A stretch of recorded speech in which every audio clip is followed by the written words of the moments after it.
Will now come to order. Our first order of business is a land acknowledgement. ASG acknowledges with respect that the land hereof is the traditional and ancestral homelands of the Kumeyaay Nation.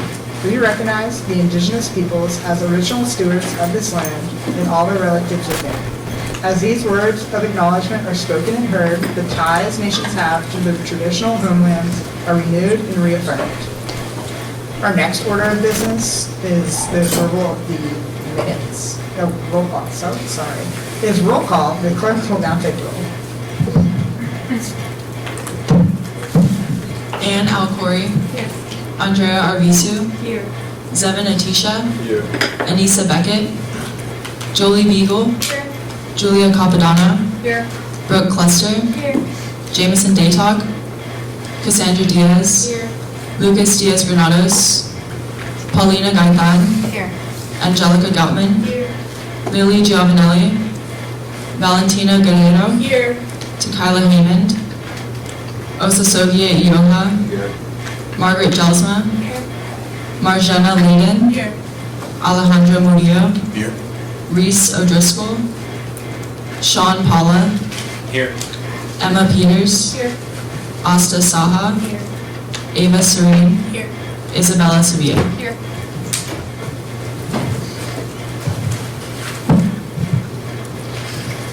Our next order of business is the approval of the agenda.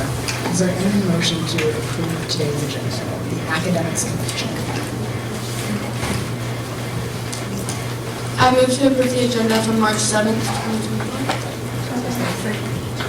There's a motion on the floor to approve today's agenda. That has been seconded. Is there any discussion?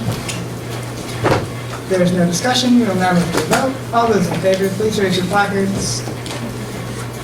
All those opposed? Any abstentions? Motion passes.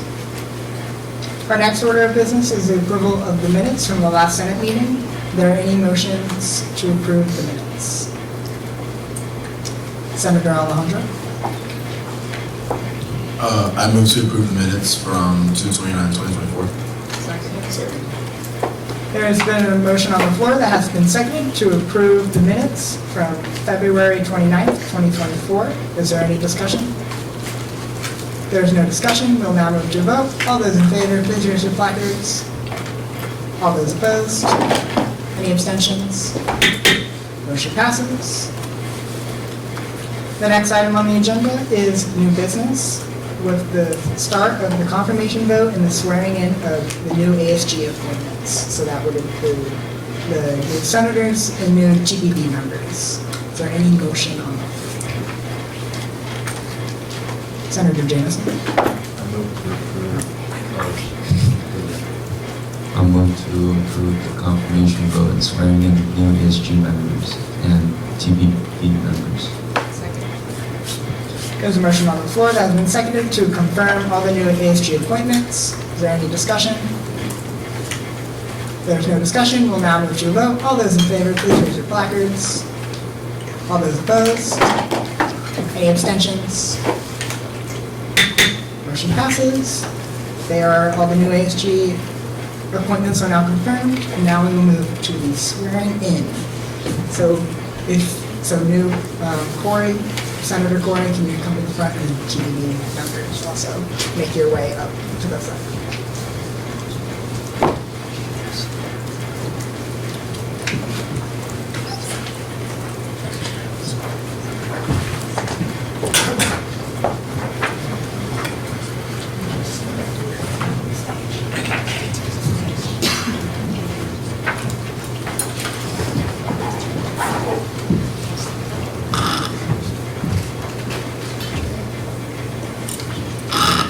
After each of the following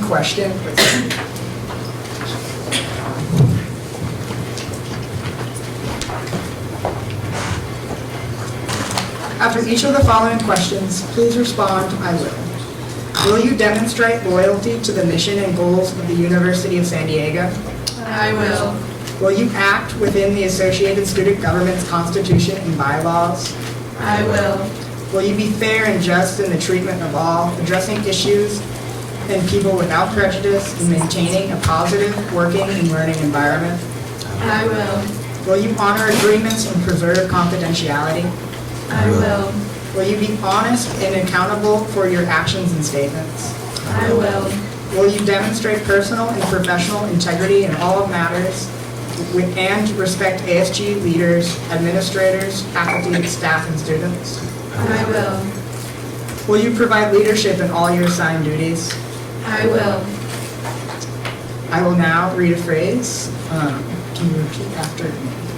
We will be part of a team We will be part of a team which seeks to meet student needs, which seeks to meet student needs, to extend opportunities to all students, to extend opportunities to all students, and to enhance the quality of education and to enhance the quality of education students are offered at USD. students are offered at USD. We will work with fellow members We will work with fellow members of the Associated Student Government of the Associated Student Government in a spirit of harmony and cooperation in a spirit of harmony and cooperation. to the best of our ability. To the best of our ability, We will represent and serve we will represent and serve the Associated Student Government Body of the University of San Diego the Associated Student Government Body of the University of San Diego in all aspects of campus life. in all aspects of campus life. Congratulations, y'all.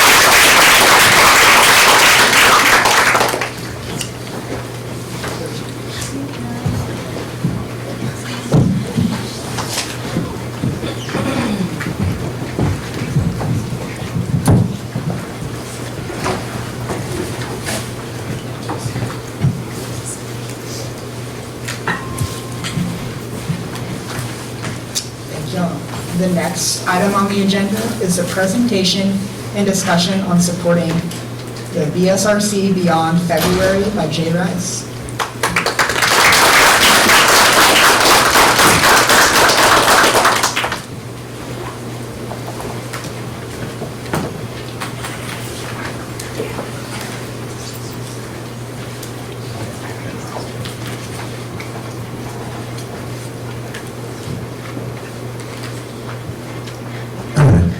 How you doing? That was a real question. All right, just checking. So, want to have a conversation with you all about supporting our Black student community beyond the month of February, right? Also, as was asked, I want to tell you all a little bit about the Black Student Resource Commons in itself, but as a starting place, and again, just because I am not one for surprises, like good surprises, bad surprises, I don't like surprises, I'm gonna let you all know what we're about to do. So, I'm gonna start with a brief introduction of myself. I promise you that part will be really brief. And then I'm gonna go into a bit of an overview of the BSRC, talking about our history, our approach to the work that we do in the Black Student Resource Commons. And then just wanna talk with you all a little bit about Black student experiences, talking about specifically national trends that we see. And I do want to just tell you right now that trends that we see nationally reflect what goes on our campus also. So don't want you all to be in any way, shape, or form surprised by that. But then we are going to work together to have a discussion of what is next, because I really want to lean into the understanding of who knows ASG better than ASG, and then with that understanding and added knowledge of what Black students are experiencing, maybe we can come up with a solution as to what ASG can do next, right? So once we hit that portion, I want to name full on that I'm going to be asking you all questions. Really do want that to be more of a conversation than anything else. Also want to name, like, it's all right if you don't have answers to everything right away. This is a very big question. It's a very big topic. It's something that institutions are grappling with nationally, not just ASG. So we want to hold space for that and recognize that maybe we won't come up with a solution right now, but we can do is start a conversation. So, me, again, hey, My name is Jay. I use he, him pronouns. Very humbly serve as the director of the Black Student Resource Commons. I've been here for about a year and 3 months now, so woo to that. It's gone really quick, but we're vibing, folks. I'm having a great time, and I just want to again say thank you for allowing me this platform to come and speak with you all.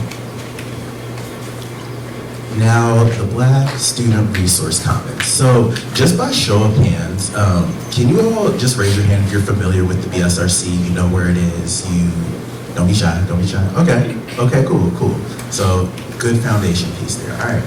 So, as a starting place, I would like to name that the Black Student Resource Commons opened on December 9th of 2013 as a result of adamant advocacy by faculty, staff, and students who recognize the need for such a space. We seek to support all aspects of Black college students' experiences as they matriculate through the collegiate environment through programs, events, and services that are specifically focused on the needs of our Black community. That is a very long-winded way of saying that we are all about the holistic development of Black students in the Black Student Resource Commons. So there are 6 primary pillars that we utilize that really inform the work that we do in the Black Student Resource Commons, the first being identity development.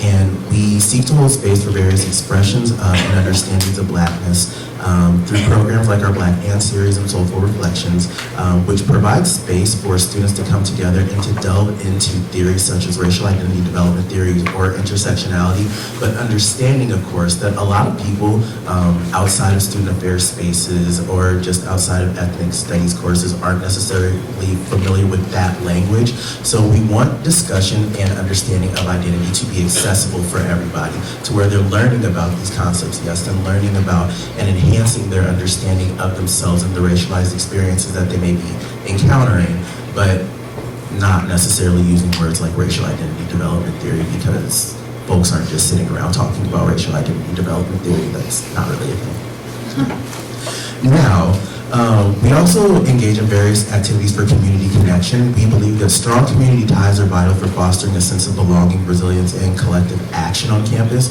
Collective action just leaning into the fact that we're more likely to move and work together if we actually like and appreciate one another. We have seen that many of our programmatic endeavors dive into community connection, but we are more so specifically trying to build and enhance our relationship with the Black Alumni Network specifically.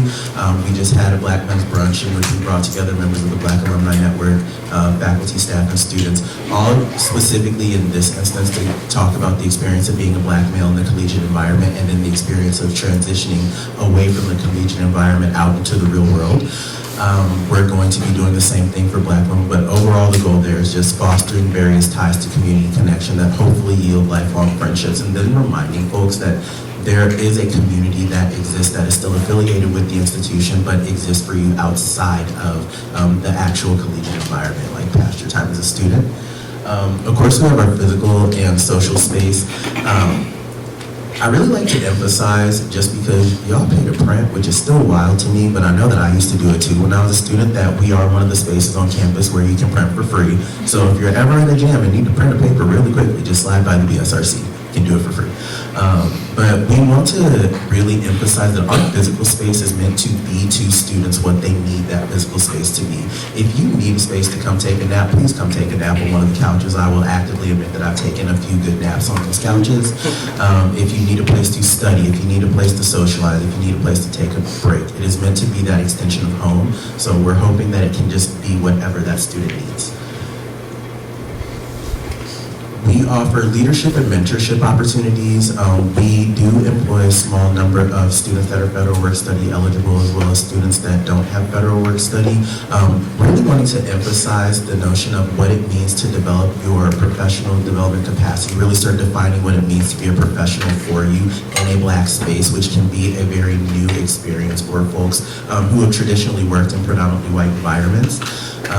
Looking at mentorship opportunities, we have our mentorship program. It is undergoing some changes right now because we are trying to elevate it to where it includes members of our Black Alumni Network serving as mentors to the upper class students. We're gonna roll that back out next year, but that is something that we do.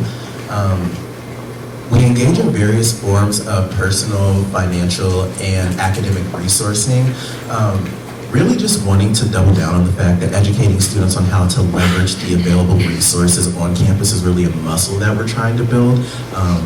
We want students to be able to walk away from their time with the SRC, to walk away from their time on campus, understanding how to go about getting the things that they need, because there are legit people that are paid to help you. So we want you all to know how to get people to help you do the things that you need to do. And then lastly, just through social, cultural immersion. And then by immersing students in the rich legacy of Black stories, landmarks, and culture throughout this region, students are able to cultivate a sense of belonging, build their connection to this institution, build their connection to San Diego. We do this through our programs such as Black Summer Immersion or our Discover LA trip that we're going to be taking. Maisha, our assistant director, has decided that we're going to the Black Market Flea. I've never been, but I hear it's a good time. And we also, of course, have a cinema night, but the goal is just the expansion of horizons, exploring the city, and again, engaging in various forms of experiential learning. Now, again, those 6 things reflect what the BSRC does. So we are going to pivot a little bit, and I'm going to talk to you all about like national trends. So I want to give you all some information to kind of contextualize the things that we're going to say, which will ultimately lead to the discussion that we're going to have, and tell you some things that we know. One of the first things being that Black students make up about 13% of the collegiate population nationally. 7% of Black students attend HBCUs, while 53% of Black students will ultimately attend predominantly white institutions. As of 2022, the census estimated that Black people were about 6.5% of California's population. However, looking specifically at our region in the San Diego area, thinking about CSU San Marcos, UCSD, SDSU, USD, Black students make up about 5% of the population, or a little under 5% of the population at each of our respective campuses. So it is really a very small population of students, of Black students specifically, that are in this region, right? So what are Black students saying? And I kind of mentioned this already. Black students on our campus say the same things that Black students say nationally. When I worked at UCSD, it was a lot of the same conversations that we've seen here. And it's just that Black students experience a wide range of things in our campus environment. They talk a lot about othering, specifically being treated as though their way of being is outside of a norm. I literally last week had a student come and talk to me because she was vibing, she was living her best life, and people just kept on staring at her, and it made her feel really out of place, in which we know from othering is very subtle in nature and can serve the purpose of making people feel as though they don't belong in an environment. Black students talk about intellectual underestimation, which again can also be tied to othering, but the experience of folks being surprised by your major, surprised when you know the answer to something, the experience of folks questioning you as you are responding to things, the experience of folks maybe picking you last as you are engaging in various group projects. These are all things that Black students will encounter. This is another situation. 2 weeks ago, I had a student talk to me about intellectual underestimation. They weren't feeling it. And we'll talk about common responses, but it really left that student feeling the need to really want to prove themselves to the people around them, but we'll get there. Black students encounter racialized macro and microaggressive behaviors, and I'm pretty sure you all know what macro and microaggressions are, yes, but I think the important thing to recognize is that oftentimes these racialized experiences happen and there's little to no accountability that is followed up with these experiences, which can often lead students to feel as though these racialized experiences, positive or in large part negative, are just what they can come to expect from an environment, which is not necessarily the goal. And then there's limited representation. We see that based around the 5% that we see in our campus community. We see that in curriculum, as a lot of curriculum is very Eurocentric in nature. We see that in limited representation of Black faculty and staff. There are many institutions that have recruitment strategies for trying to recruit and retain Black faculty, as well as the represented populations of faculty and staff. And again, we just see it in the student body, thinking specifically as you look around leadership in organizations, how often do you see Black leadership of an organization or organizations outside of the Black student clubs? Just some things to consider. And then thinking about common responses. So, something that is important to recognize when you or any individual is navigating anything is just that how people respond will be central to that individual. It'll come down to their socialization. It'll come down to how they are really thinking through the context of the situation that they're in. However, there are common responses. Going back to the student that I briefly reflected, wanting to prove folks wrong, feeling the need to prove that they belong in this space, feeling the need to prove that they are just as intelligent. There's both strategic silence as well as speaking up. And it's important to recognize that oftentimes underrepresented populations of people are constantly navigating this notion of, do I speak up? Is it worth it to speak up? Is it worth my time? Will it change anything? Is it worth my peace? It's a lot to grapple with as you are deciding if you're going to do something that can be as simple as responding to a situation.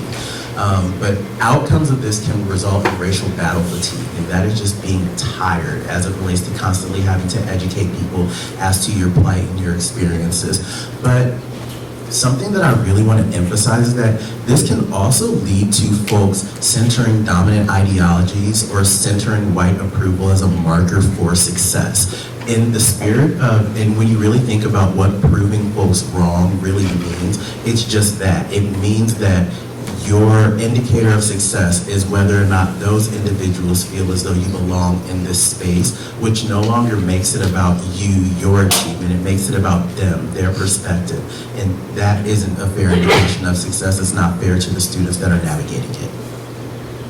So, what I was asked today was, how can student government support our Black student body and greater community beyond the month of February? And I'm just going to be transparent with you all and name that I kind of went back and forth for like 2 weeks on what I was actually going to say to you all, because it is a really good question. It is a really big question. That being said, something that I realized for myself is that I wanted to lean on you all's knowledge, because while I can tell you a lot of random facts about Black student experiences on our campus, what I can't tell you is the ins and outs of ASG. No one knows ASG better than ASG, right? So, with that in mind, I want us to have a brief discussion, and we are going to talk about needs, current practices, and then transition to talking about opportunities. And at this point, I am just going to ask you all some questions. I'm hoping you'll be able to answer them, but I also want to lean into the fact that you just may not know because you may not have thought about it. But that is actually kind of the point, because that may serve as an opportunity for a way that folks can pivot and change the way that things currently roll. So, the first thing I would want to know in terms of needs is, what information do you have on our Black student body's perception of their needs, and how did you get that information? So, what do you know? How do you know it? So sorry, I'm going to have them, or their motion to suspend Robert's rules so it can be more of a conversation. Bad. The clerk of the Senate. I move to suspend Robert's rules for the remainder of this presentation. Second. There's a motion on the floor that has been seconded to suspend Robert's rules for the rest of this presentation. Is there any discussion? There's no discussion. We'll now move to a vote. All those in favor, please raise your placards. All those opposed? Any abstentions? Motion passes. Cool. See, I would never have known what y'all did to you. Y'all been wrong. But yes, what information do you have on our Black student body's perception of their needs, and how did you get that information? What do you know? And again, I want to name, it is all right if you don't know. That is kind of the point.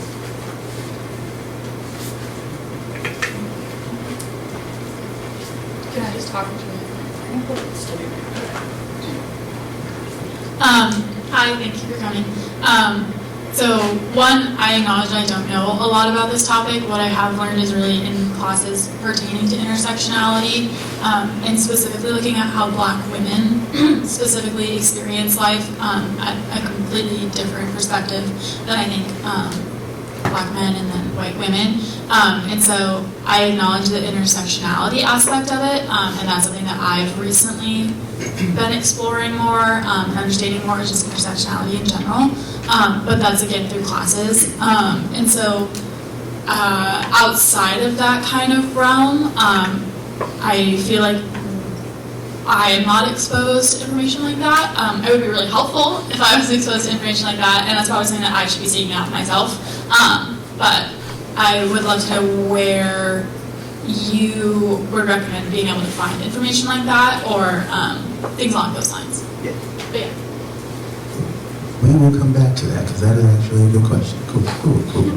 So in the classroom, part of the information that you received is in terms of perception of Black students' needs comes from lessons learned in the classroom. What other avenues have you all explored in terms of getting information in relation to your peers, Black student peers, perception of what they need on campus?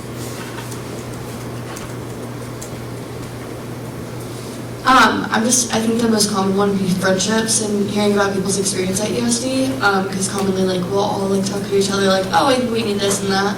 So I think that's probably the most common way, at least I receive it. Yeah. Cool. So there's in the classroom and leveraging your personal relationships with your peers. Cool. So then, in terms of current practices, what is ASG's desired outcome when they're thinking about supporting the Black student population? Like, what is the goal? And then, how is that goal reflected in your current operating structure? So how is that goal reflected in what you do?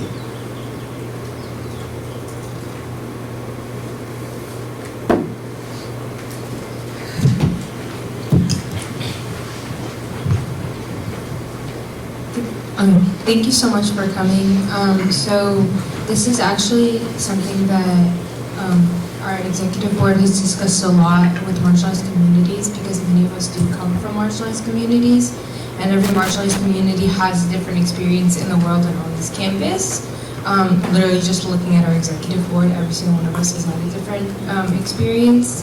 And so for us, we've been trying to make an effort to go to like the UFLC and talk to the marginalized orgs, a lot like BSU, ASU, all of the orgs, like even mentioned ACHA and all that. And so we've been trying to we went, members of our executive board last semester went and kind of just sat and listened to them. And we're trying to make it so that it's open for them to come to us and talk with us. We didn't go to talk to them, we went to listen to them and kind of hear what they wanted from us and what we could do to make it easier for them to feel more welcome on this campus, because I know a lot of people don't really feel welcome on this campus when they first come, or they never do. I know for me personally, I didn't find a place on this campus until my junior year. So that's one of our biggest goals, is trying to have somewhere for someone on this campus. Okay, so I really like the listening piece of that, and I think that is extremely important. Again, going back to the needs, getting information from your peers. Wonderful.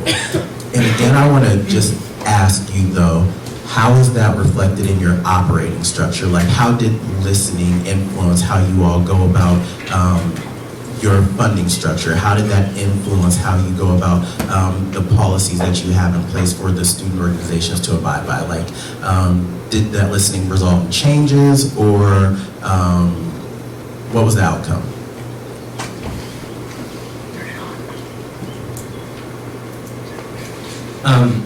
I think like Dana said, I think listening is a huge part about that, and then taking that.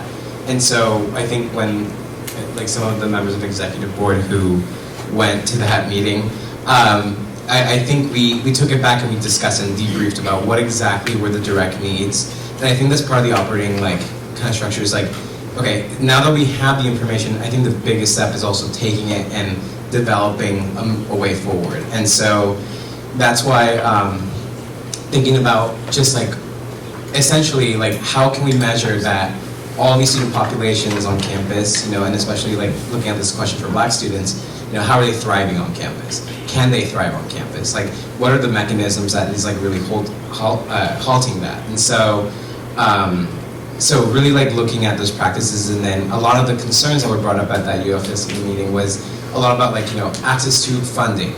How does the application for funding work? How does, if they need to come to Senate, how does that work? I think just a lot of like that institutional, operational structure about how ASG can then connect with these groups of students to then better support them and they were looking for ways that they can then expand what they're currently doing and expand programs and create new ways of really being true to themselves. But that what was getting in the way, which is kind of like the cloud of knowledge of how to access those resources, which then as ASG, like our job is to provide those resources and be the connection to those resources. And so for me as well, like when I attend like meetings with Vice President Johnson or people in student affairs, like we look at survey data of students and what is missing from their aspects of thriving and what is missing in their sense of belonging, sense of joy. And so that's something where we need to like consider making like programmatic things in terms of creating that kind of change. And so, opportunities, based on what you've learned, based on what you've heard, what's something that you could change? Also, I recognize, very big question. But in thinking about, say, information that you have in specific relation to clubs from underrepresented populations, really needing information as it relates to like the structure, the operation of ASG, is there something that you could change there in the way that information is distributed to these organizations, or workshops that are put on for these specific clubs to make sure, like, are there things that you think that you could change right now based on what you know? And if so, how do you do that? How do you hold yourself accountable to doing that?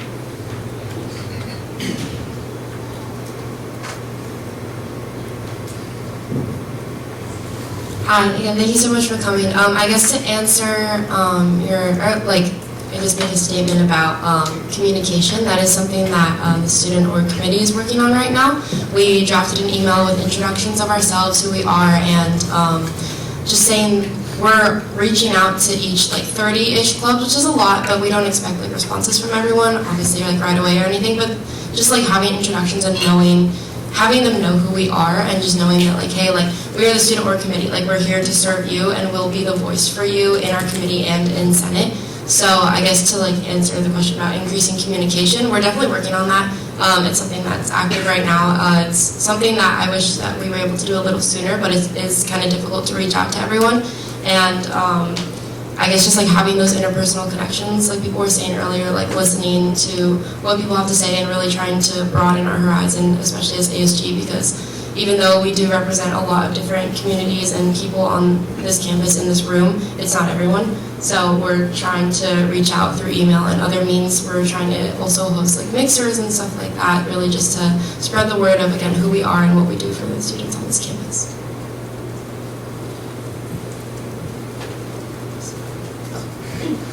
Thank you so much for coming.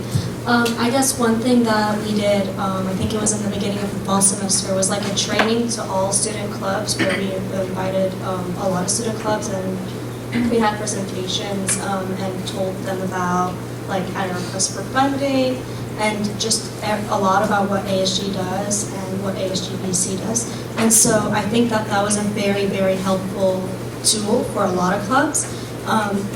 But I guess another thing that we can do is kind of a refresher in the spring semester to all the new clubs or all the incoming clubs, and just anybody who feels that they missed it or they need help doing anything. I guess we can definitely reach out to all the established clubs and see what they need help with or what they are struggling with, and just how we can benefit them as ASG.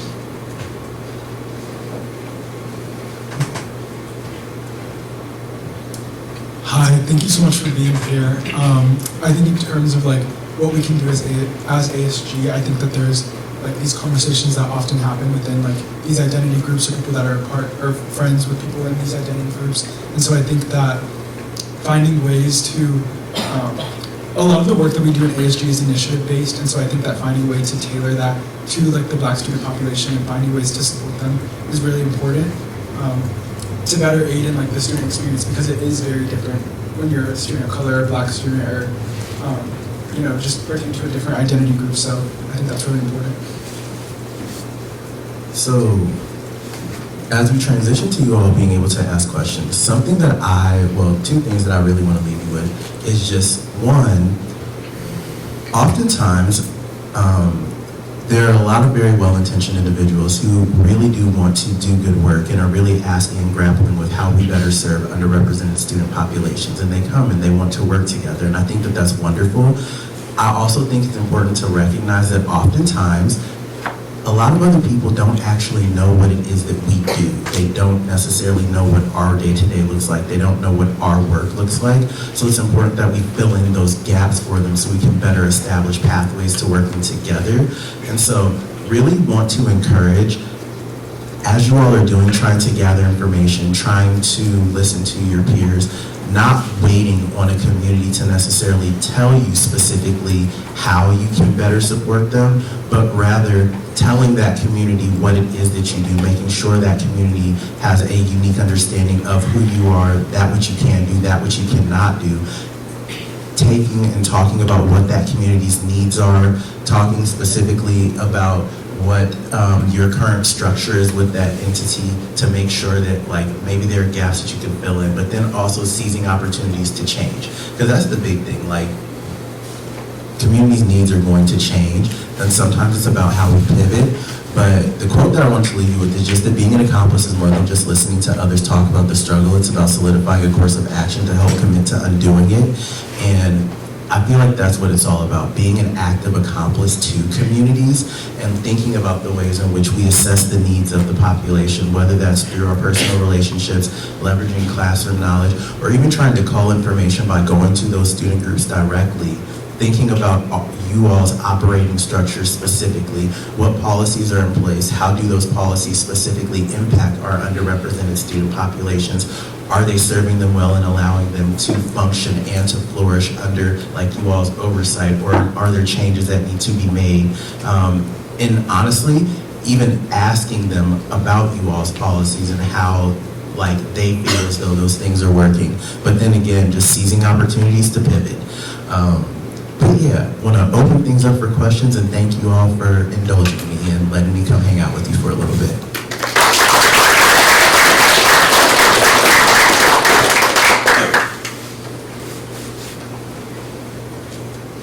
Also, feel free to ask anything.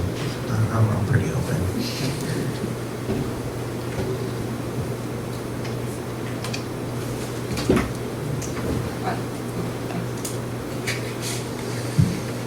Are there any upcoming events at the BSRC that we can attend that might help outreach? So, upcoming BSRC events. We are actually on the 18th. Our next Soulful Reflections is going to happen. We are partnering with the Black Student Union, and it's going to be during their general body meeting. That is the next event that is going to be happening. Maisha is still figuring out dates for our upcoming events, but if you follow us on Instagram, that is where we're posting. We've moved away from newsletter because as I was checking our click rate, people weren't opening those. It was sad for me. But we will be posting everything that we are going to be doing, everything that we have upcoming on our Instagram. So feel free to just follow us, and we'll definitely let you all know as things come up. But yes, our Soulful Reflections will be the next thing that we are doing in collaboration with the Black Student Union.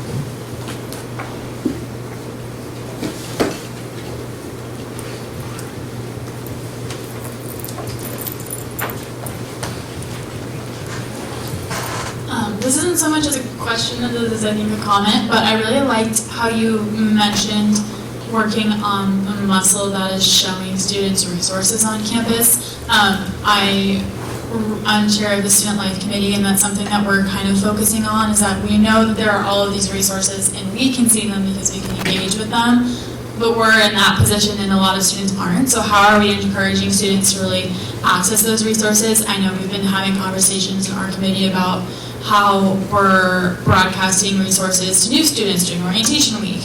And so I think that there would definitely, in that space, be a lot of room for conversation with organizations like the Black Student Resource Commons and the U of MC to specifically tailor guides and resources to specific groups. And just in general, marketing-wise, I think that's something that we really found in using ASG as a platform to also market those things and make sure that students know that those resources exist. Because like, as you said, people are being paid to help us, we should probably utilize those. And so I would love to hear your thoughts too on how like that work is going, and like what are other ways that we can be reaching students with resources. And that doesn't have to be an answer now question, that can be a follow-up, but that's just, because that's a project that we've been working on a lot. So, in terms of how it's going, I would actually just say it's going.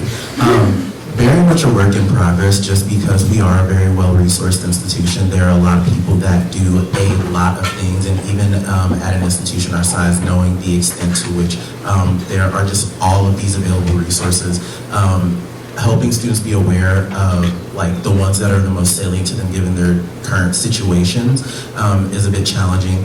I know through Black Summer Immersion, what we did was we really wanted to leverage personal relationships with the people that work in the various departments, really putting those individuals in front of the students and allowing the students to build personal relationships early on in hopes that something that we commonly see is just that sometimes individuals are a little shy about utilizing resources if they don't know who's there. Like oftentimes, even for myself personally, I utilize things based on that thing being referred to me by a friend, being referred to me by a student. I utilize a resource based on someone being able to say, hey, if you go to this specific individual, they will be able to help you. So really putting names to faces has been really helpful for us, for our Black Summer Immersion cohort specifically.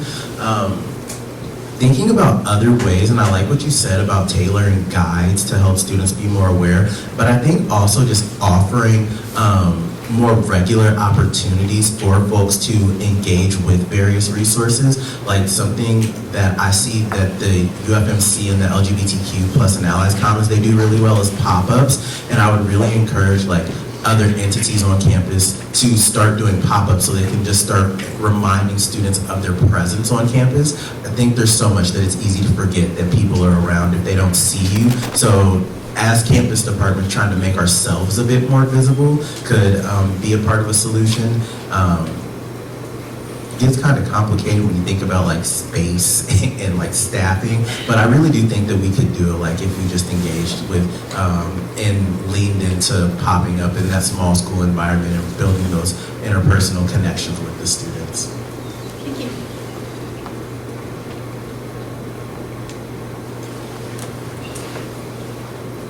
I will start off by, of course, thanking you for being here. I loved your presentation. I love how you flipped it, where it wasn't just like you telling us how we could improve, but that self-reflection too.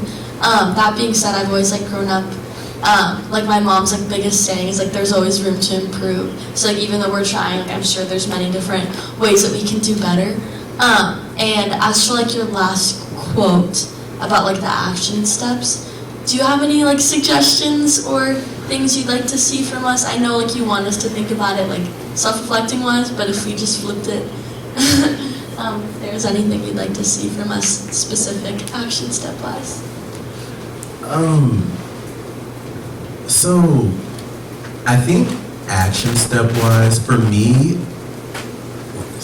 random, but so I am not one of those student affairs people that actually studied student affairs. My degree is in public administration and policy analysis. Yeah, it was random. It's just like, how did he get here? He did stuff.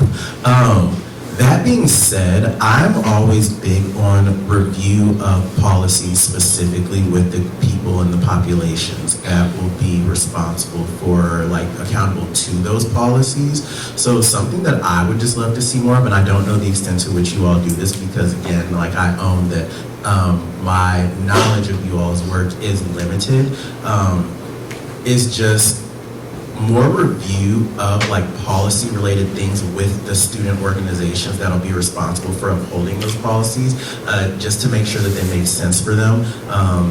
Like I know offhand, fraternity sorority life, thinking about Omega Psi Phi, thinking that they only have one member, but that one undergraduate member, but they need funding to be able to put on programs and to attract people to the organization, but they only have one member, so are they technically able to even be a registered organization? Like thinking about how those nuanced things impact underrepresented clubs that are trying to build and expand, that you all have like that you all work with and have oversight of. I'd say that that's something, just reviewing opportunities and reviewing policies with the clubs.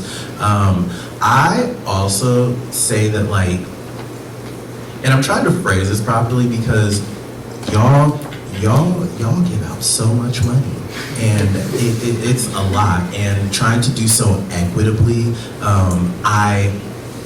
I don't take that lightly because I understand that that's really challenging, but then also recognizing, like, the stakes as it relates to identity-based clubs and how those students can very easily feel like, and not to say that they won't hear no's, we all hear no's. No's are a part of life. No's honestly also help us create more equitable environments, as long as we're being honest about it. But recognizing the stakes in terms of that identity-based thing is very central to a person's personhood and how they understand and see and how they really conceptualize what being a part of this community means, in comparison to like non-identity based things, and really conceptualizing for yourselves like how you rationalize and not really like take away from like your ability to say no, but how you rationalize explaining no's for identity based things so people don't necessarily feel like their relationship to or their understanding of what it means to be a part of this community is slighted. I don't necessarily know the extent to which like the conversation that you all engage in after like doing voting of entities that are coming to request funding for you, the background conversations to be able to say like, hey, we recognize that this is important to you, we recognize that this is an identity-centered thing, so we want you to rest assured that this is important to us as well. It's just not possible right now, but maybe in the future or something like that, you know. You all may very well do this. It's also very possible that I just don't hear about it or often, so I would say that would be a thing, like really thinking about follow-up to votes and how you all conceptualize the dialogues that take place afterwards.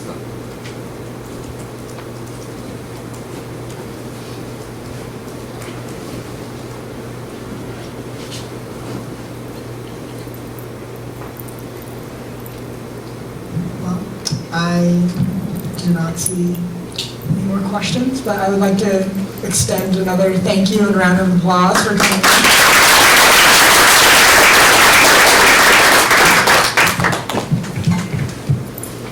Clerk of the Senate. I move to reinstate Robert's rules. There's a motion on the floor that has been seconded to reinstate Robert's Rules of Order. Is there any discussion? There is no discussion. We'll now move to vote. All those in favor, please raise your placards. All those opposed? Any abstentions? Motion passes. Robert's Rules of Orders is now reinstated. The next item on the agenda is a presentation and vote on new student organizations. Point of personal privilege. Take it over.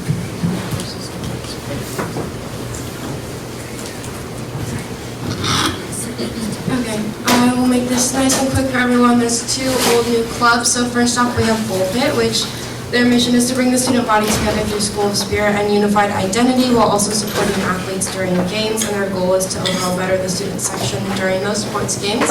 And then the second one is Ada Kappa Nu, and they are the Honor Society of Institute of Electrical and Electronics Engineers, which is the world's largest technical professional organization dedicated to advancing technology for the benefit of humanity. And their goals are to identify and develop technical leaders through community service, leadership opportunities, and lifelong experiences. They want to provide a supportive community for students and professionals in the field of electrical engineering and computer science. And they want to offer a wide range of resources to promote professional achievement, service to others, and leadership development. So with that, that's all I have for you guys. The Academics Committee Chair. I move to approve all new old present clubs. Second. There's a motion on the floor that has been seconded to approve all the old new student boards re-registering. Is there any discussion? There's no discussion. We'll now move to a vote. All those in favor, please raise your placards. All those opposed? Any abstentions? Motion passes. The next item on the agenda is a presentation and ASGBC recommendation On a $10,000 plus request by men's club rugby.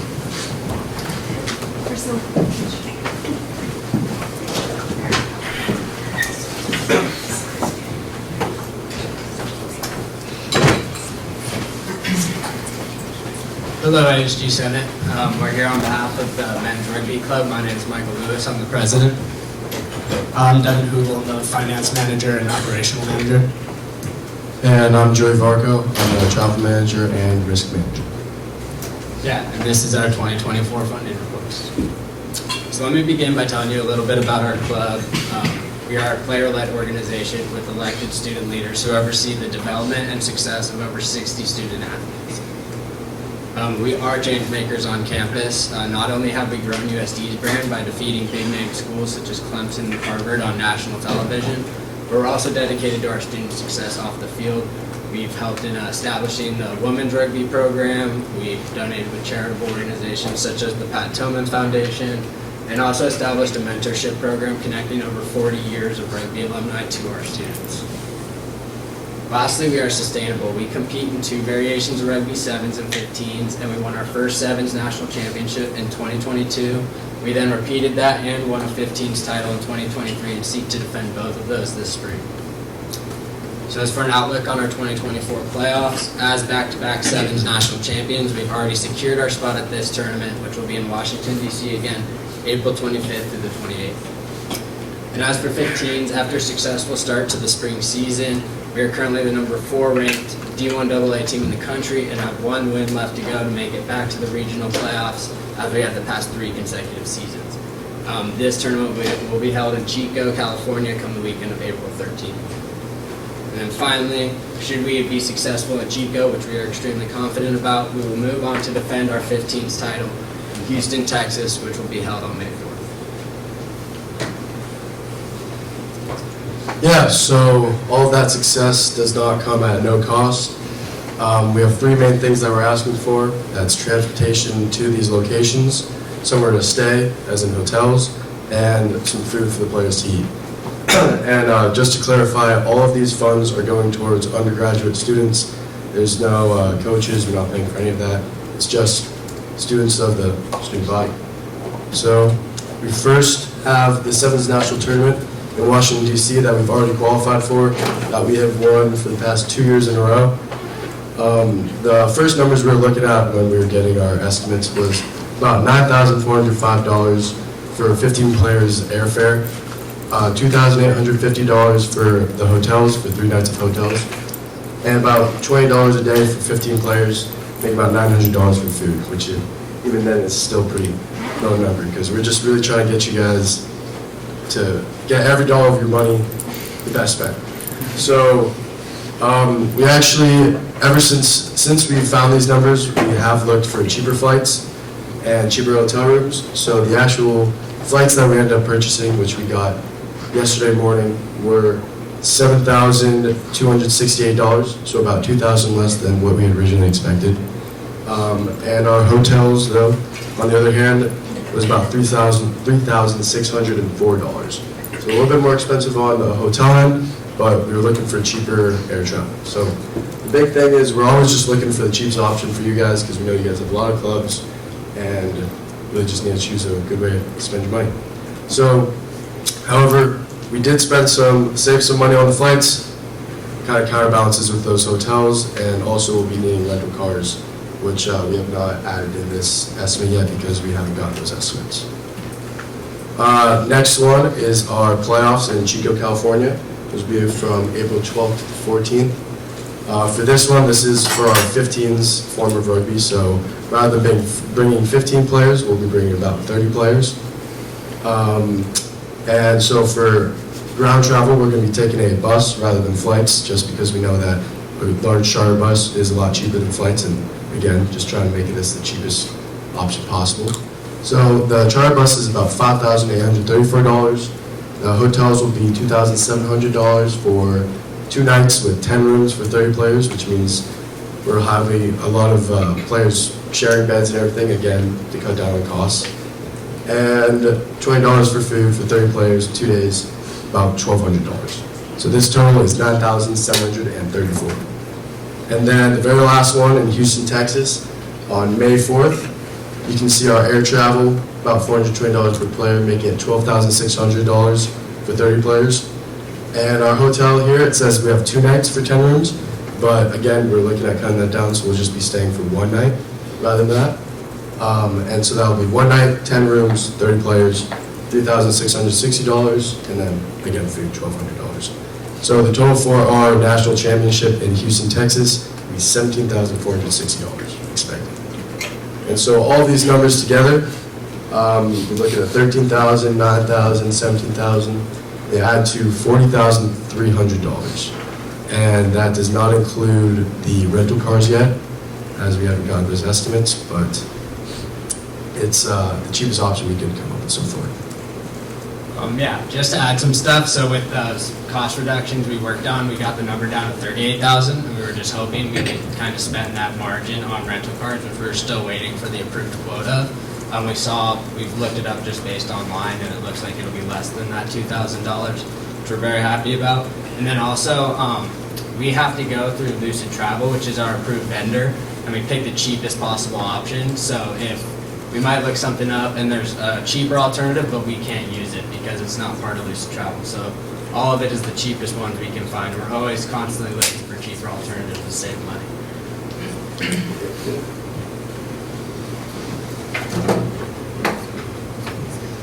Yeah, so we know that this is a lot of money to ask for, but it's not without the work on our end. Since COVID, the last 2.5 years, our program has tripled in size from about 20 members to 60 plus. And obviously we've earned results that haven't been seen by any organization at USD in over 50 years. And while that's great for the development of our program, it's also a double-edged sword, because the budget that we're allowed to make through the school only is our operational budget, so it doesn't include all of these playoffs. And while that worked out a few years ago when we weren't playing national championships, it's kind of hard now because all of these expenses are stacked on to our budget rather than built in. And as finance manager, I've seen for the last 3 years, even managing the operational budget is very challenging. And because without this funding, we can only operate through our player dues and previous fundraising activities, which can't always get us with all of this extra stuff. And so our operational budget succeeds in giving our members an awesome and memorable experience throughout the year, but it can't sustain our postseason needs. Like, just to give you an idea, our revenues so far from this entire year will be utilized completely by the end of the regular season, minus the 10% required rollover we're supposed to have. And as I said, our budget is made up fully of our player dues and previous fundraising efforts such as Change Funding and Torero Tuesday. The last 2 years we've run very successful change funding efforts, bringing in about $20K each time. And as well as Torero Tuesday, I don't know if any other club has done as well as us. We've raised over $30,000 each Torero Tuesday in the last 3 years, as well as won a lot of the extra challenges to bring in extra more money. And we do this through getting our entire team involved. Every person is involved in our fundraising efforts from top to bottom. And this gives us the opportunity to play some of the biggest and best names in college sports. But with these expenses, the playoffs become a bit of an adversity for us. And over these past couple of years as well, in order to bring in more revenue, our club's leadership team has spent months and months compiling new revenue sources such as sponsorships and businesses that have provided us monetary support, marketing, apparel, or even just being a fan. And we also have a very strong alumni base, as we mentioned, which has helped us and supported us greatly. And just to close, I'm a senior, Joey and Michael are both juniors. We've done this before, but there are dozens of other students on our team that are either freshmen, sophomores, transfers, even seniors that have come and joined our team, or they've come to USD for rugby, and they've kind of found their forever home in that. And so we're not asking for your help for us because we've already done this, but we want to give these 50 other guys the opportunity to realize a dream and bring something to USD. Thank you.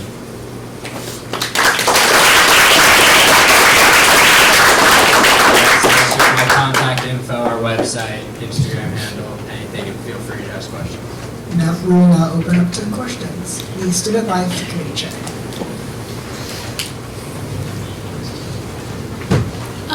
Can you explain why I'm assuming it's just like risk, but why for the 15 national champions, you need 30 players, and why for the 7, you need the 15 additional, like? Yeah, totally. So for sevens is actually like it's a name because of the amount of players you use. In typical rugby, it's 15. So we use 15 players, have much more subs, so we need 30 guys.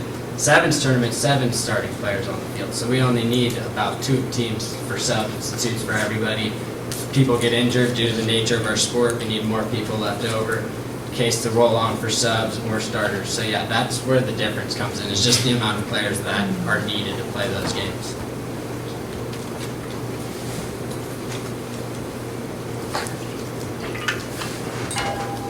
Yeah, Academics Committee Chair. I know you mentioned percentages, but how much of your own group's money are you guys providing for? For playoffs? Yeah. We used, I'm sorry, what was the question? The Academics Committee Chair. Like how much are you guys putting towards these? Towards the playoffs? Yeah. So just to kind of give you an idea, right, this year we brought in about 75, 80K in revenue, and our operational expenses are about 75. So right there we only have about $5,000 left over, and technically through the campus rec rules we're supposed to have 10% of our overall budget carried over into the next year. So we kind of have to save some of that, because if we can't carry that over, then we're not a club anymore. Senator Shaw. Thank you guys for coming. Really appreciate it. It was a great presentation. I just had a quick question about, you guys mentioned fundraising and I think sponsors. Can you walk me through like how much are you using any of that money for this, or how much in past years have you been able to raise for postseason and expenses for that? Yeah, definitely. So currently, Bartel Hotels, who's partnered with USD as a whole, is one of our sponsors. They're our jersey sponsor. So for the last 2 years, they've given us $5,000 a year to put their name on our jersey. So that pays for most of our gear and apparel just through that, having that name on it. Additionally, the brand LSKE gives us a bunch of gear and apparel, so we save money on that as well. And then we also have sponsors, like last year when we played our Founders Cup game in Torero Stadium, it cost us $10,000 to do that. However, we found 2 companies that ended up providing the majority of that funding, so that we didn't end up having to pay $10,000 and they could use that for later experiences. and then also, yeah, we use that with the Pat Tillman Foundation as well. And I'd say as far as how much revenue we put into playoffs, we kind of use this as a basis to see if we have to do more fundraising, because we still have a little bit more dues coming in. But most, like a very big majority of our playoff fundraising last year came from ASG, from you guys, which we really appreciated.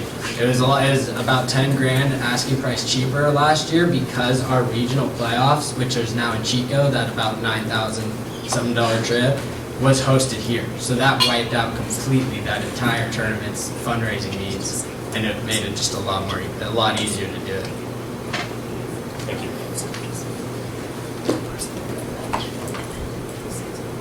Senator Paulino. Yeah, thank you guys for coming. That was a great presentation. I have a question, and this might just be clarification, so correct me if I'm wrong.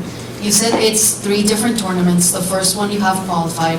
The second one you have qualified as well? And Pretty much, yeah. So Okay. we've played 2 conference games this season, 2-0. We just have to win 1 more versus ASU or Claremont, and those are the teams we just beat. So, and we beat them by 20 to 30 points. Like, it was not a close match. So yes, we're about as close to guaranteed as we can tell you yet. Senator Paulino. And then that third tournament. That third isn't a tournament, it's just a single match in Houston, which would be for the national championship. So that tournament is like, that regional tournament in Chico is like the semifinals equivalent, then you move on to the final. It's just a single match. That's why we got it down from 2 nights to just 1 night. We'll just fly in, play the game the next day, and fly straight out. Thank you. Senator Young. One person on the premise. Take him off. Hi. Thank you guys so much for coming. I am not too educated on this topic, but I have heard this from my other friends who do play sports, and you can request funding from the NCAA, or I believe any club. I'm not sure about that. I mean, we're not NCAA affiliated. Like NCAA is more like baseball, basketball, football. We run through USA Rugby, which is a completely different organization, unaffiliated from the NCAA. Okay. So I'm not just quite sure the rulings on that. No, that was just, thank you so much for clarifying that.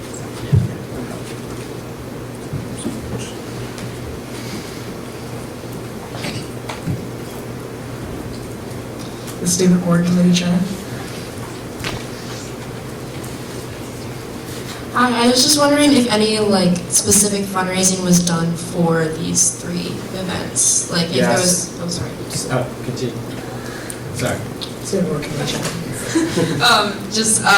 If, because from the slides, like fundraising has been done for other events throughout the year, and also what's it called, jerseys and like equipment and stuff like that. But I was just wondering if you guys as a team or as like certain, I don't know, if you've done any specific fundraising for this. Yes, so we have another campaign. We have technically not yet done any fundraising for this. We like to see kind of this as a baseline for what we need to go afterwards. But we have another fundraising, a change funding campaign, and we wait closer just to market it well, because our alumni game is April 6th. Yeah, so we have put on a big event. We have like halftime shows for all this crowd that shows up, bring in food trucks, all the alumni there. We have an alumni dinner, Hall of Fame weekend is what it's called, so all the alumni are together for the entire weekend, and we wait till then to really push that marketing campaign for the fundraising, because we found that that actually ends up bringing us more money that we can put towards the playoffs for like rental cars, for example, something that's kind of less unforeseen, more unforeseen, and we end up needing to cover. Yeah, so we're honestly waiting. We have one set up currently, but we just haven't published it yet because we like to use our ASG funding as a baseline for our target goal that we need to ask alumni for. And obviously we try and cover as much of it with our own money. If that thing raised the whole 40K, we'd love that, but it just doesn't usually happen.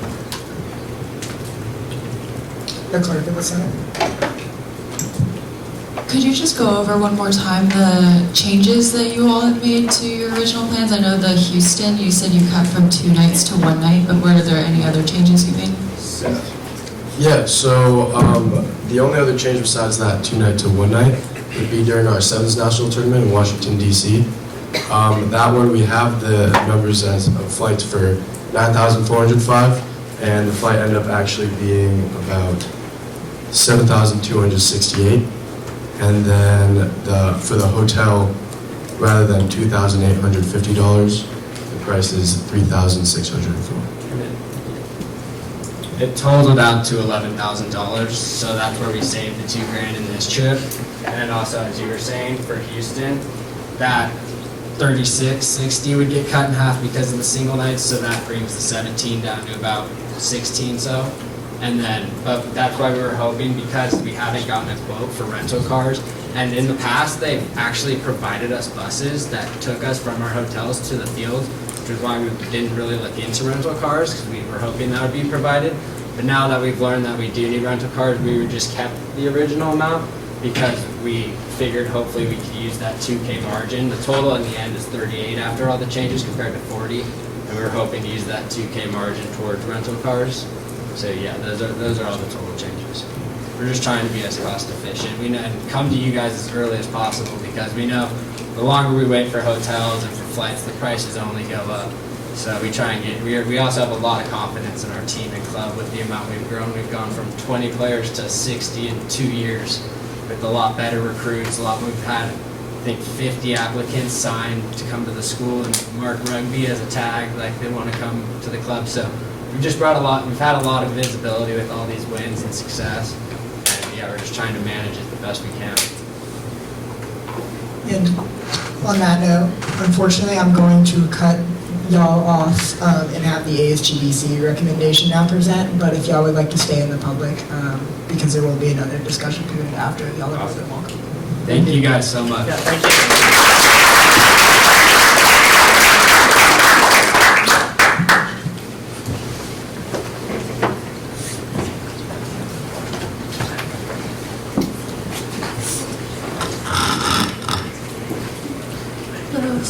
I'll be presenting on ASGBC's recommendation for men's club rugby for over the $10,000 request. Just a quick overview about just so the members in ASGBC. We consist of 9 voting members, 6 of which come from different categories of student organizations. We also have 2 ASG senators and 1 TVB representative. We also have 3 non-voting members, which is the finance chair, the controller, and the advisor. Just some points to consider and just some questions too. How much money do we allocate for other events on campus? We do fund over 100 student organizations with a weekly average of about 30 requests per week, varying at different amounts. Obviously, we do have some that are closer to 10,000, but obviously because they're not over the 10,000 amount, they don't have to come to Senate.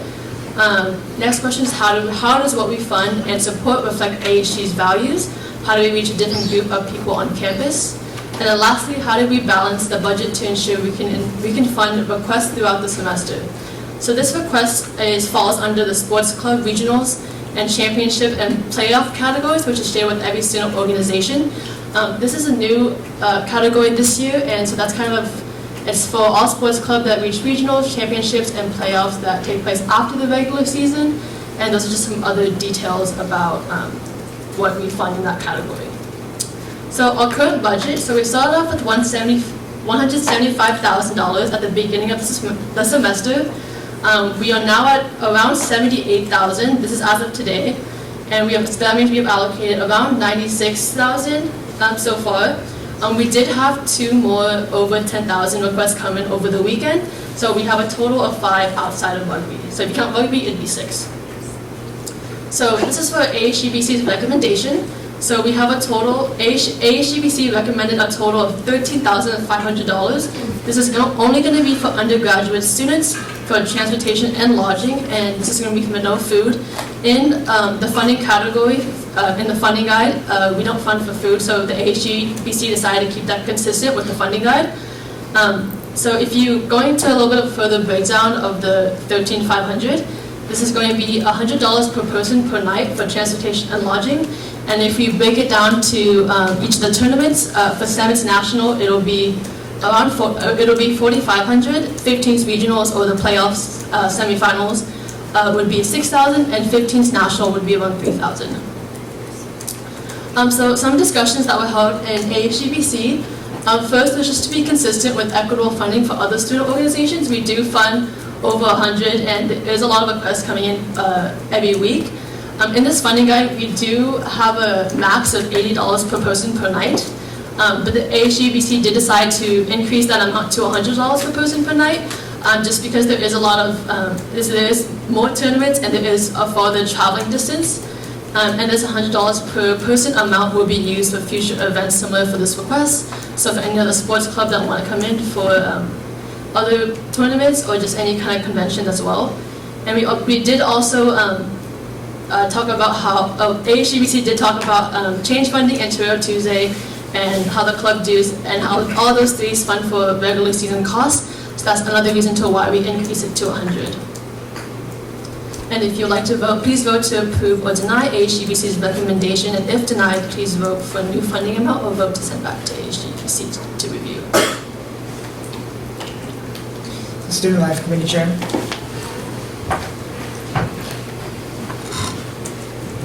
Thank you. I just had a quick question. So you're changing the amount per person for the sports clubs to $100 per person. I know that it's 80 for, as of right now, it's 80 for sports clubs, and it's also 80 for conventions, conferences, and retreats. I was curious if you're planning to change that number as well, as those seem to be very similar in nature, or if there's any discussion on that.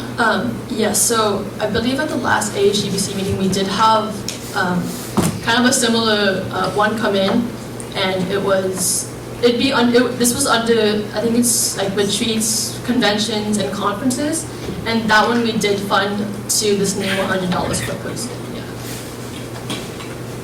Senator Sean. Yeah, related to that increase of $100, I just want to confirm that would be across the board for like any sports club that came and requested a similar event? And it's, okay. Yes, so anything that falls in that category. Okay. And Senator Sean. And would that be like a guideline that we're going to enforce like going forward from this semester, just for the semester? Or like, do you guys have any discussion about that? Or I don't know if you guys have the power to change your own guidelines. But. As of right now, in the funding guide, it's still at 80. But I think for the rest of the semester, we are going to continue with that $100 amount, and then at the end of the semester, when it comes to kind of changing and adjusting the funding guide, we'll bring it up to it'll be brought up in the committee, and the committee will decide. Senator Valentina. I just wanted to ask, is it taking into consideration the achievements this club is actually accomplishing? Because of someone who also plays in clubs here at USD, like sports clubs, we didn't make it to national. So for example, that like I consider it should be like a little higher or way higher. Because honestly, this is a great accomplishment on behalf of the school. So I just wanted to ask, like, was it taken into account the accomplishments this team is actually getting, like, when they are competing? Because, honestly, with all, like, the curriculum or, like, everything they are winning, is it that taken into account when, like, coming to terms with the 100 per person per night?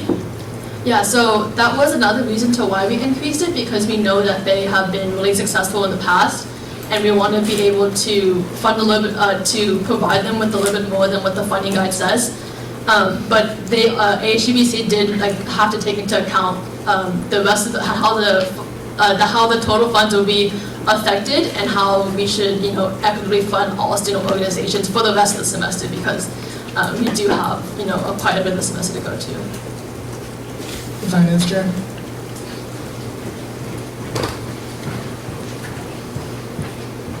Yeah, I just wanted to point out something real quick. We haven't had any student organization get up to the $80 per person so far, so that's why we also increased it.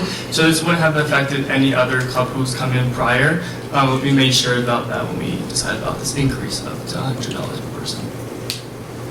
The Student Board Committee Chair.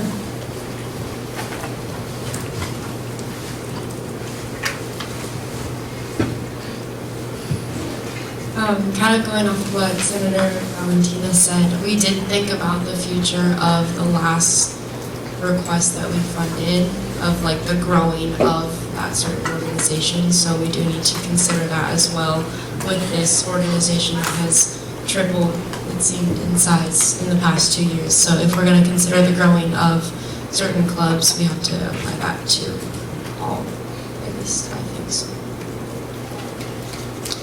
Senator Jameson.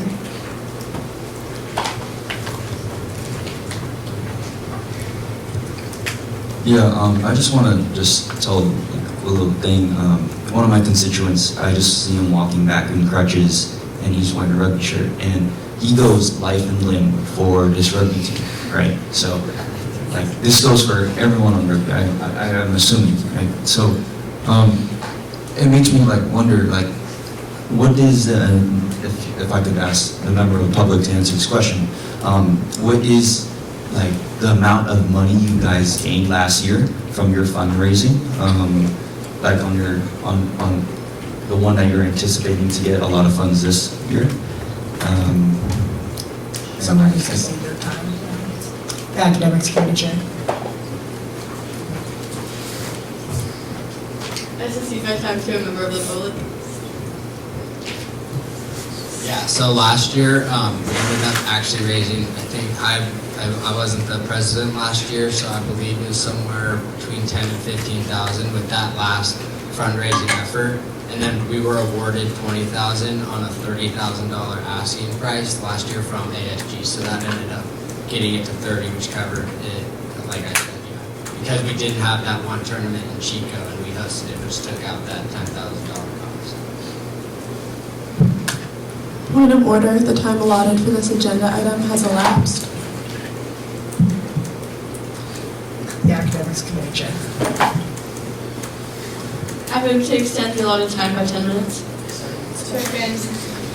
There's been a motion on the floor to extend the allotted time by 10 minutes. It has been seconded. Is there any discussion? If there's no discussion, we'll now move to vote. All those in favor, please raise your placards. All those opposed? Any abstentions? Motion passes. The allotted time will be extended by 2 minutes. Senator Valentina. Yeah, I just wanted to say, I feel it's a little unfair that the amount of money that was allocated for, I don't know, a 4-hour ball is actually like almost the same than what's being allocated for these 3 important championships or games. Just wanted to say that. The Student Life Committee Chair.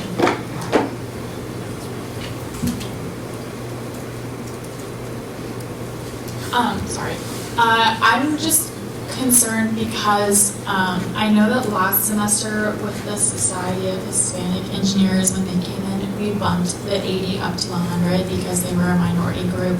So I'm concerned if we have groups coming in the future that are like that with the $100 benchmark, and then we're bumping them up an additional 30 from what we did last fall, if that will be equitable and if that will be able to be done in the current budget constraints.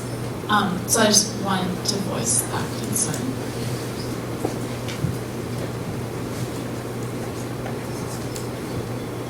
The Academics Committee Chair.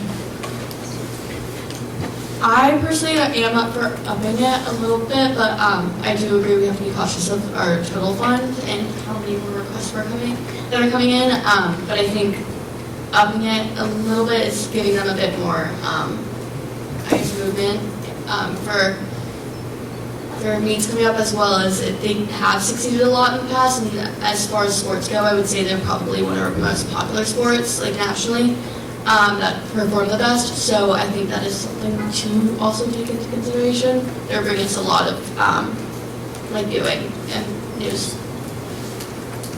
Senator Graham.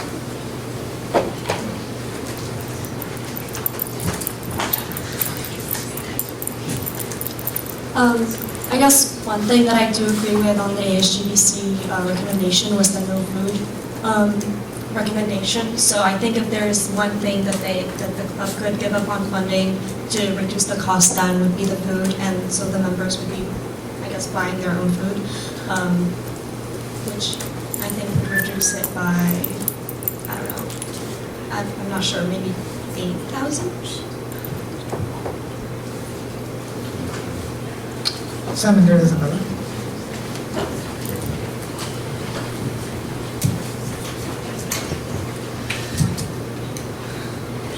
Thanks. Yeah, I do agree with the sentiment that they are really bringing a big name for our school. I don't think there's any other sports team, D1 or not, that's on this campus that has made the name for themselves like rugby has. Obviously volleyball, I would say, is very close as well. But I think they are really doing a great thing for our school. So I would like to ask, what is the number per person, so that way maybe we can start crunching some numbers and seeing how much we can, like what was the number that was used for that recommendation? It was the $100 per person per night. Senator Isabella. I mean, is how many people was that multiplied by? Oh yeah, so the first one is by 50 people, and then the 15s were both by 30 people. Senator Brooke.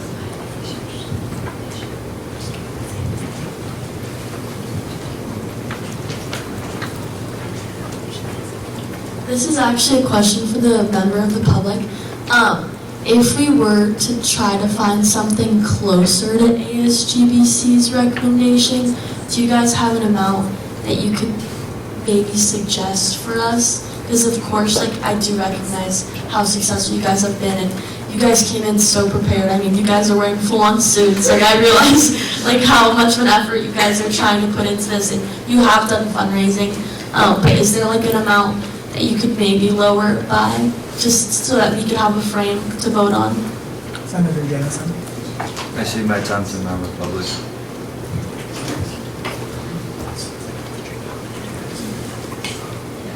I'll go first. So, as far as a specific number per person per night, that'd be pretty hard to dial down to. I know, I mean, the amounts we showed with our flights, and regardless of food, just flights and hotel, there is like really nothing you're going to find for $100 a night per person as far as hotels and flights go. If you're combining the two, especially, like, So if we combine the two that we needed and then put that into per player, per night, and then figured out to drop, it's kind of hard to do in my head currently. But yeah, I'd say as far as the ASGBC funding guidelines, for any club, $80 a night or $100 a night, like, can't do too much flights-wise, charter bus-wise, hotels-wise, and then you combine them all and make it $100 a night. That's it's a little bit, I don't know, it's hard to do, hard to find that kind of alternative. Yeah, I was just going to say, because we've already purchased the flights and the hotels for sevens, only the sevens with only 15 people, and so far that's already added up to about 10,000. So, and that was with the cheapest options we could, because that was even less than what we had originally predicted from going through Lucy Travel and everything. We got flights that are about, $1,500 less than the original one, and even with the cheapest options, we just have to account for flying across country and everything. So, Senator Alejandro. Add one more thing. I really appreciate you guys complimenting our club so much. It really means a lot to us. Like, we're so proud of what we've done the past 3 years, and the fact that you guys recognize that really means a lot to us. Senator Alejandro. I feel like one thing that we really need to take into consideration as well is how last year they asked for $30,000 and we were able to give them 2/3 of that, if that's what I was hearing correctly. And this year they're asking $40,000 and we're giving them 1/4 of that. And they were doing 2 events last year, and this year they're doing 3 events. And I mean, we also have to, I'm gonna say it again, like, they add a lot of publicity for USD, and I feel like that's a big thing that we want. And just last week at Senate, who came to talk, they want people to think of USD first before the other schools that are in San Diego. So yeah. The clerk of the Senate.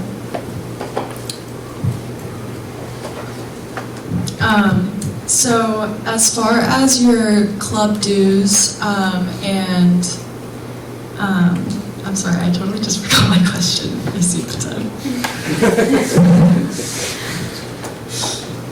Senator Shaw.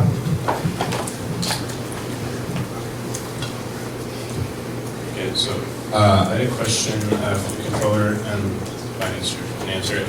I vaguely remember this discussion coming up last year about whether we funded ground transportation, and just for informational purposes, I was curious if we did that. And then I also had a comment to what Alejandro said. Well, I completely support that giving them a little more, because they're doing 3 events instead of 2 and everything. I would caution from just giving like a percentage of what people ask for in a request, because then everyone's just going to request a really high number every time. So keep that in mind. The finance chair.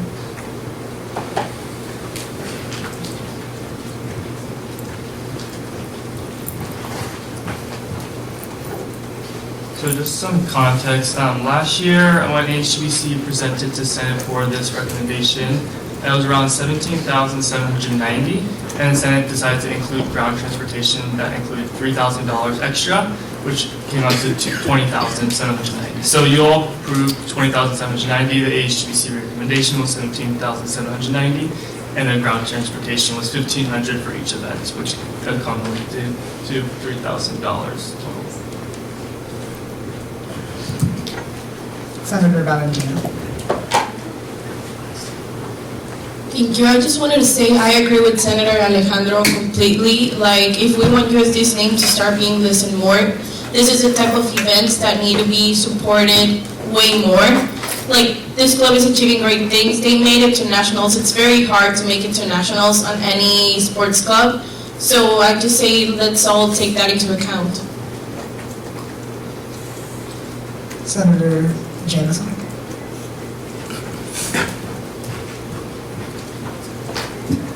Yeah, I just want to mention, I'm pretty sure it was like 10K plus 30K, something like that, for the allocated funds used for last year that was raised. And let's take into account, everyone, that the game was hosted at USD. If Yeah, the game was hosted at USD, so of course funding last year was going to be a little bit less than the funding was this year. So we have to give them a little bit of leeway there. Point of order, the time allotted for this agenda item has elapsed. I'd also want y'all to consider maybe to start looking at numbers. But the academics committee chair. Sorry for the short time last time. I moved to extend the allotted time by 15 minutes. There's a motion on the floor that has been seconded to extend the allotted time by 15 minutes. Is there any discussion? There's no, Sorry. there's no discussion. We'll now move to a vote. All those in favor, please raise your placards. All those opposed? Any abstentions? Motion passes to extend the allotted time by 15 minutes. The Student Life Committee Chair. Or personal privilege. Take it off. I move for a 5-minute recess. There's a motion on the floor that has been seconded to move to a 5-minute recess. Is there any discussion? The Finance Chair. This line item does have to be relevant to the recess.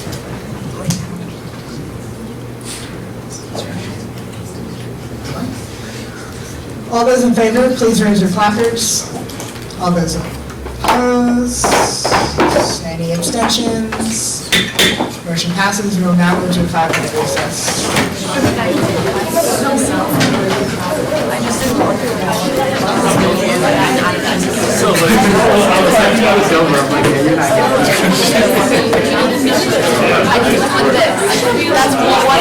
That's 150.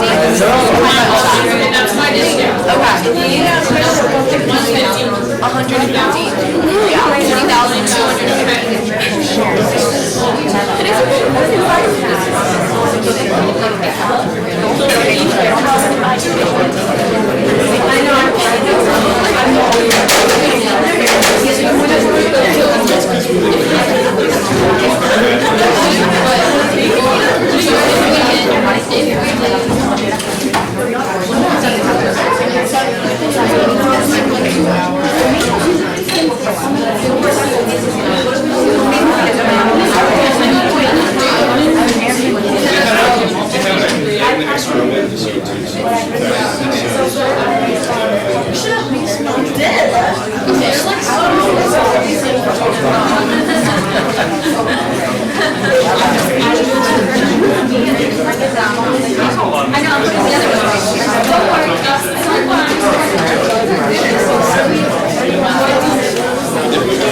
'Cause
The Senate will now come to order.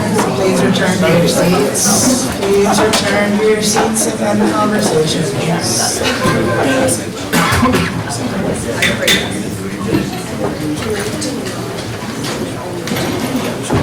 There are 15 minutes left on this line item, just FYI. Senator Alonso.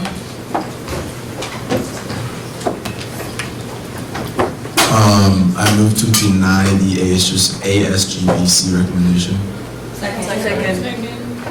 There's a motion on the floor that has been seconded to deny the ASGBC recommendation. Is there any discussion? There's no discussion. We'll now move to a vote. All those in favor to deny the ASGBC recommendation, please raise your placards. All of those opposed? Any abstentions? Motion passes. The ASGBC recommendation is denied. So now y'all will either have to find a new dollar amount or send it back to ASGBC. Senator Cat, the Student Board Committee Chair.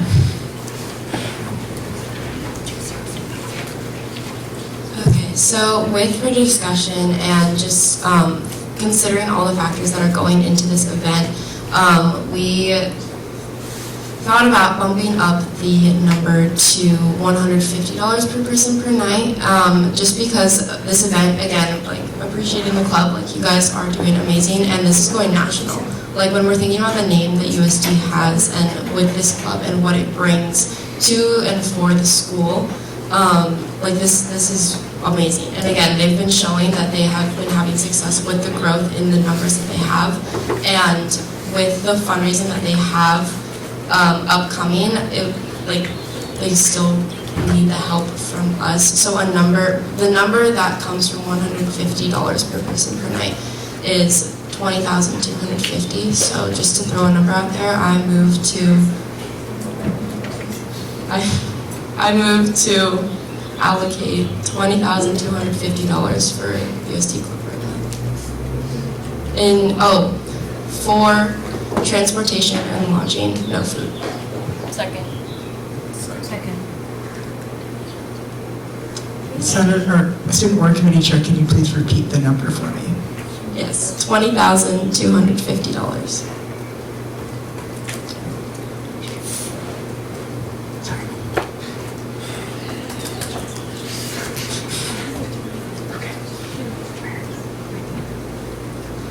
There's a motion on the floor that has been seconded to fund Club Rugby for their traveling in a lump sum for $20,250 for travel, lodging, and no food. Correct? Yes. Is there any discussion?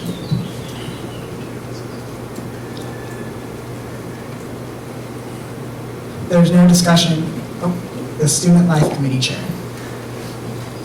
I do just want to bring up the fact that if we are going to be funding this for 150, what precedent does that set for future recommendations?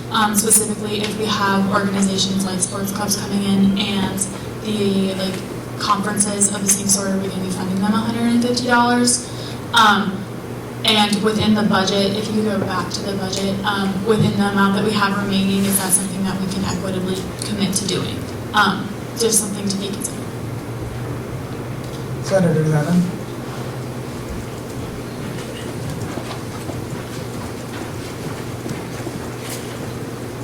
I mean, when considering like other clubs requesting the similar amounts of 150 per person, it's good to like acknowledge the fact that like not every club's traveling the same amount of distance into 3 separate events. I think theirs was like DC, which I'm sure is a much larger amounts that it's going to cost than like, for example, a tournament like LA or like something like that.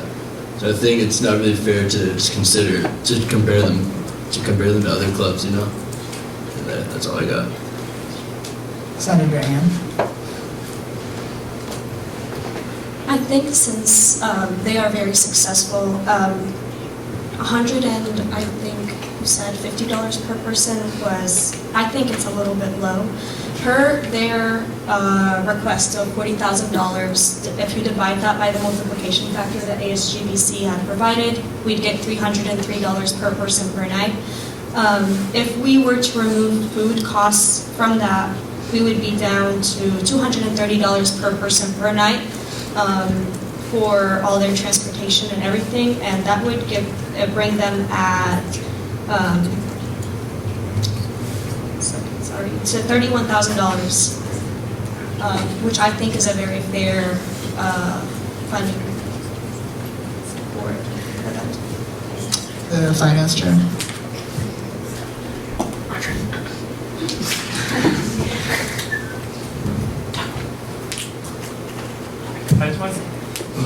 I just wanted to give some context on the general ASG budget as well. When Finance Committee convenes for quarters, we also do fund sports clubs on this campus in our general ASG budget. So we allocated around $55,000, not to rugby, just to campus rec. And so I just looked at it right now. Rugby received around $3,800 in ASG money just for this whole year. So I just want to give more context on that. They also do get supplemental funding from ASG, and then Campus Rec breaks that down to other sports clubs. Yeah, again, committee chair.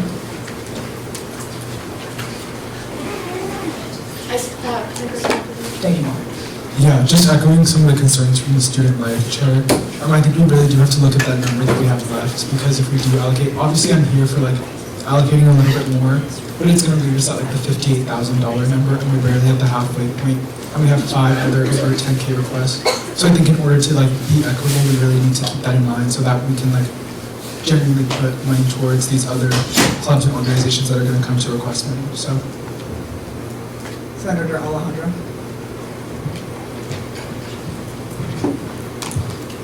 Seeing that we do have 5 other 10,000 plus people coming, if we did the 20,000, we'd have like roughly $60,000 left. And what Ann was saying in regards to the $31,000, I just feel like that's such a large amount of money. And with the amount of people that we have coming, and we don't even know if we're having more coming other than the 5, and we're not even halfway through the semester, it's just we need to be like fiscal with the money that we have. The finance chair, but point of personal privilege, the acting speaker of the Senate will now be the clerk. So please continue the discussion. The finance chair is now on.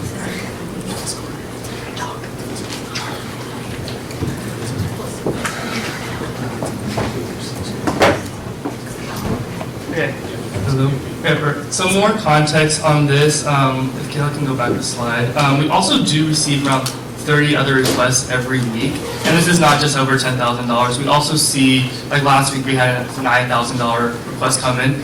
Obviously that doesn't come to ASG Senate, but that's also something that we do fund, just because the bylaws we don't go to Senate. But we do fund a lot of other requests that range all the way from like $100 to $9,000 in ASGBC. So if you want to go back to the budget slide real quick. If we've allocated around $96,000, I think if we funded just all the 5 over requests, or over $10,000 requests plus rugby, we would run out of money. like we would just have no more money to spend on any other club. And obviously that's if we fund everything in full. I'm not saying that we should or not, but that's if we fund everything right now. So we would run out of money. Senator Molina.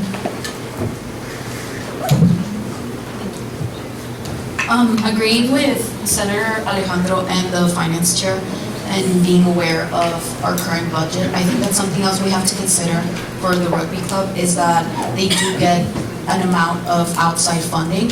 Like in previous years, they got 20K in change funding and 30K in Toro Tuesday. So just putting that out there as a reminder when giving a recommendation for budget.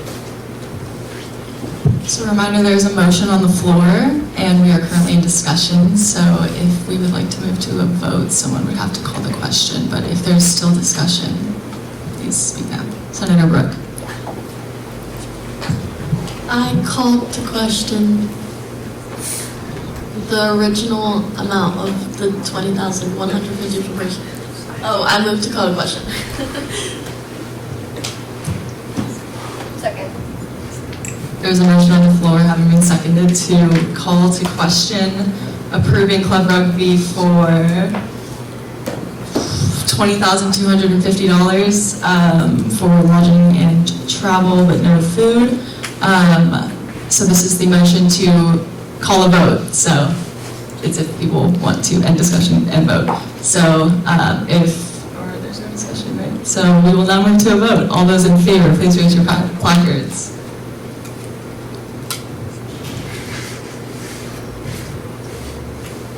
All those opposed?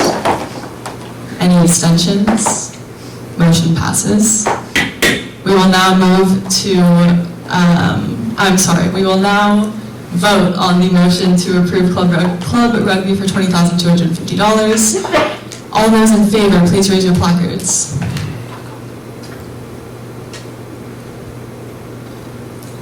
All those opposed? Any abstentions?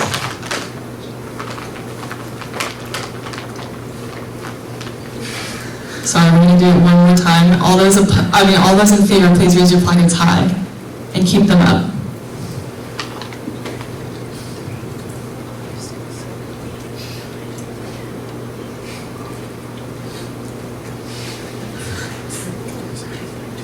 It's 2/3. Yeah, it's Simple majority, just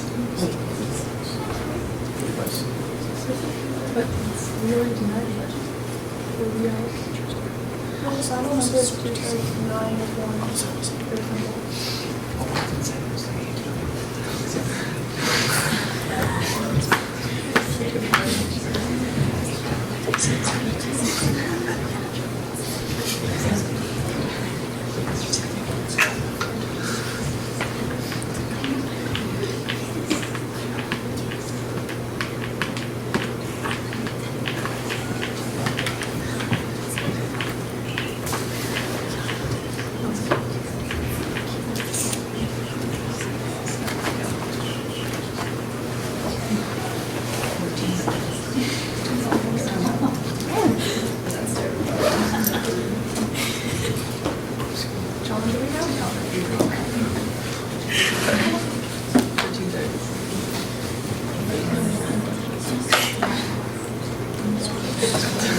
Motion fails.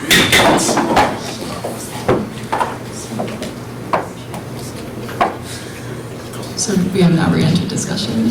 Point of information. Sure. Can you explain why that didn't work? It was not a 2/3 majority. Senator Sean. Point of information, how many votes from the threshold? How many votes from the threshold were we? 2/3 is 15.3. and we were at 14.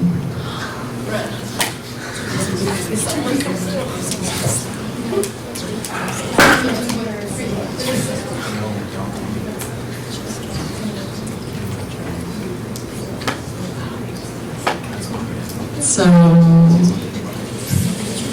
discussion, anyone? Senator Brooke? For those that voted no or abstained, what can we do to change your minds? Senator Julia?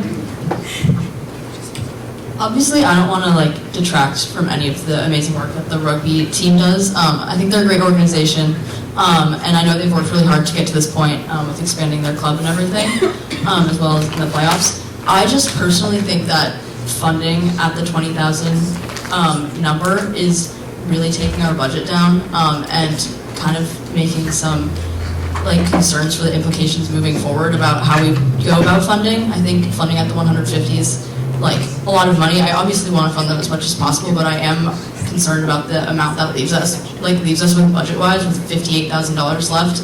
Like I just think that's a really important consideration, like just moving forward with how far we even are into the semester, which is why I wasn't personally comfortable voting to approve that number. The Health and Wellness Coordinator.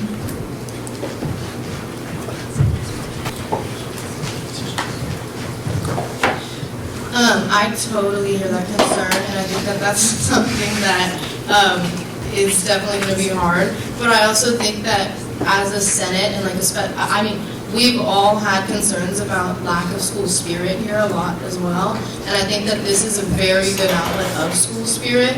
I think that they bring in, I mean, everybody at USD knows rugby, people outside of USD know rugby. I think in their presentation they had people coming to USD because of rugby. So as much as I want to say, and I completely understand that $50,000 with 4 or 5 more requests coming in afterwards is going to be difficult, I do think that with this being 20,000 under what they were asking, and this being such a big outlet of school spirit for USD, it's a good source of.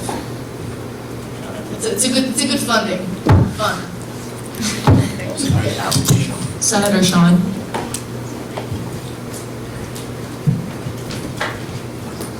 Okay, two general questions. For those dissenting, could we get maybe a counter offer of a number so we can maybe talk over numbers so we can get to a consensus here as quickly as possible? And then the second thing, I just was thinking about this per person and per night. How much did we fund last year? The finance chair or the controller could answer that.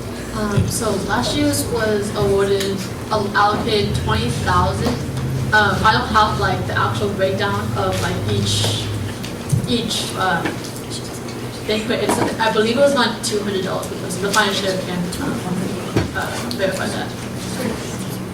Sorry, I just wanted to add one more thing. We miscounted earlier, and it was 16 is the majority, not, what did I say? What did we say? 15.3. Yeah. So 16, yeah. The finance chair. Yeah, I think I already said this, but it's going to be $20,790 what was funded. I don't have a per person, but I can get that if I want to. You need that. But the ASG recommendation was $17,790, and another $3,000 just added at the Senate. Also, at the time of this last year, we didn't have this category at all. So it was also the discussion of the community. So this category was just added because of this request that happened last year to help us fund for other similar events this year.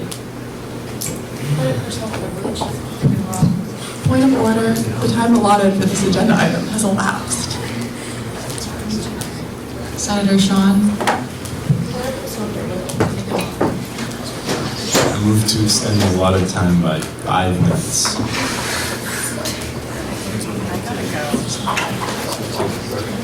Is there a second? Second. There's a motion on the floor, having been seconded, to extend the allotted time by 5 minutes. Is there any discussion? Taken well. How many people? Oh, sorry, Senator Brooke. How many people are we allowed to vote with? 16 is quorum. If we go below 16, the Senate, we lose quorum. Is there any further discussion?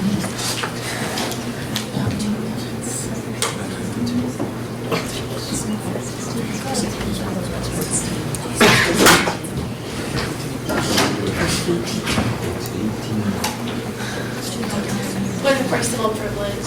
Taken well. Senator, oh, sorry, we need to vote. Motion to extend the allotted time by 5 minutes. All those in favor, please raise your placards. All those opposed? Motion passes. This agenda item is extended by 5 minutes. Is there any further discussion? Senator Sean.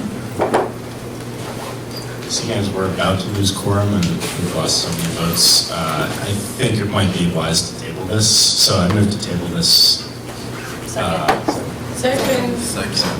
Wait a second. I retract that. We'll give the finance chair. Okay, finance chair.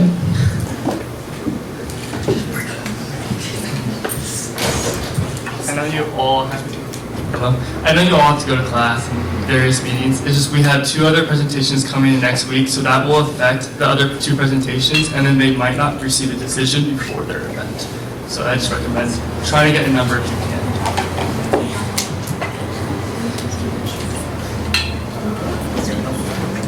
So would we like to continue discussion? Anyone? We're at 17 people, so if we would like to continue Point of discussion. information, is there a motion on the floor? There is no motion on the floor, the motion failed. Senator Isabella. I move to allocate $20,250. I move to allocate $20,250 to Club Rugby for lodging and transportation. There's a motion on the floor having been seconded to allocate $20,250 to Club Rugby for transportation and lodging and no food. Is there any discussion? If there's no further discussion, we will now come to a vote. All those in favor, please raise your placards high and keep them up until I say so, please.